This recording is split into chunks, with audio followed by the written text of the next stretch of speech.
all of you. It's a great pleasure to join you all this morning. Manoj Lalwa, in his introductory remarks, said that you all know the why, and you are actually gathered here to discuss the how. Now, that's not my domain expertise, so I will actually focus on the what. And to some extent, I think Minister Jaishankar addressed the what question. What is Digital India about? Under this initiative, the government has set itself a very formidable target of expanding high-speed internet access and availability of electronic government services to all citizens. As you know, it involves creating broadband highways for providing internet connectivity to all villages, universal access to mobile connectivity, electronic delivery of services, exposing citizens to digital literacy and data portability through cloud services, all with the aim of preparing India for a knowledge future. Now, at first glance, this campaign may appear to some of you as overly ambitious. But the fact that India has more than 300 million internet users should say something in itself. Particularly if you look at the speed at which those 300 million developed. It took a decade for the first 100 million, 3 years for the next 100 million, and a year for the third 100 million. So that the pace of acceleration should itself tell you something. If one looks at the social media, as Mr. Mantri just reminded you, we have the second largest base of Facebook users after the United States, 52 million of whom are daily users. We are also one of the largest market for WhatsApp. I use it myself. And it's true of Twitter, it's true of LinkedIn, both of which are hugely popular. And it's obvious that if Indians had greater access to high-speed internet, which is the goal of Digital India, then these numbers are going to grow very rapidly. Now, in a society like ours, enhanced connectivity is not just progress in communications. It is a source of awareness. It is the creator of aspirations. It bridges economic and social divides, and it creates new demands by itself. We're not just talking technology and opportunity here. This could be a real game changer for India, accelerating modernity, leapfrogging mindsets, fast-forwarding society. If, and frankly many of us hope when, that happens, given the size of India, it's surely going to impact the global economy.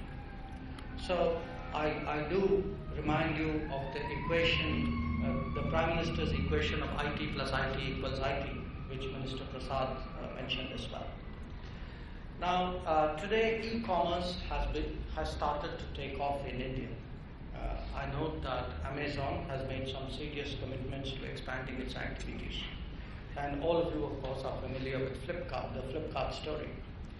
NASSCOM estimates that the market will be about $100 billion by 2020. But when India embraces change, as we saw in the case of telecom, its pace and impact can often be underestimated. I need hardly remind you all of some instructive examples in other parts of Asia. Digital India opens new opportunities for all of us.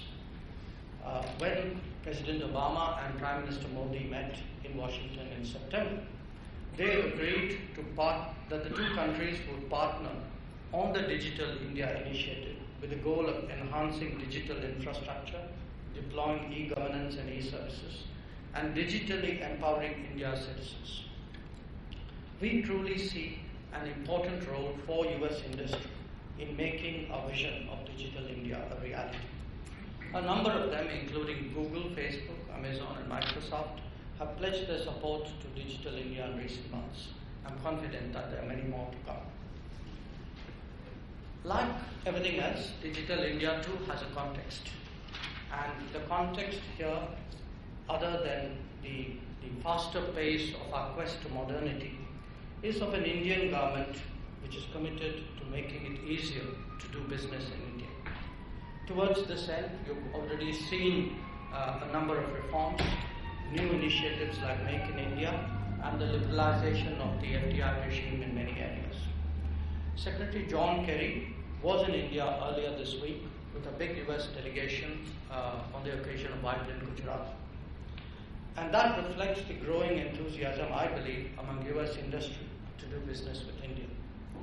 India's growth story remains promising in both the medium and long term, and we hope that US businesses will take full advantage. After the successful visit of Prime Minister Modi to the United States, we are now getting ready to welcome President Obama in India. There is a lot of excitement about this visit and what it signifies for our long-term partnerships. Politics can lead, but at the end of the day, it's up to all of us to provide the substance. Digital India can be a very powerful vehicle to do so, allowing the US to participate in the transformation of India while advancing its own interests. I wish you all productive deliberations today and conclude by urging you to reflect on how a digitally empowered India can be a more effective partner for the United States and a larger presence in the global economy.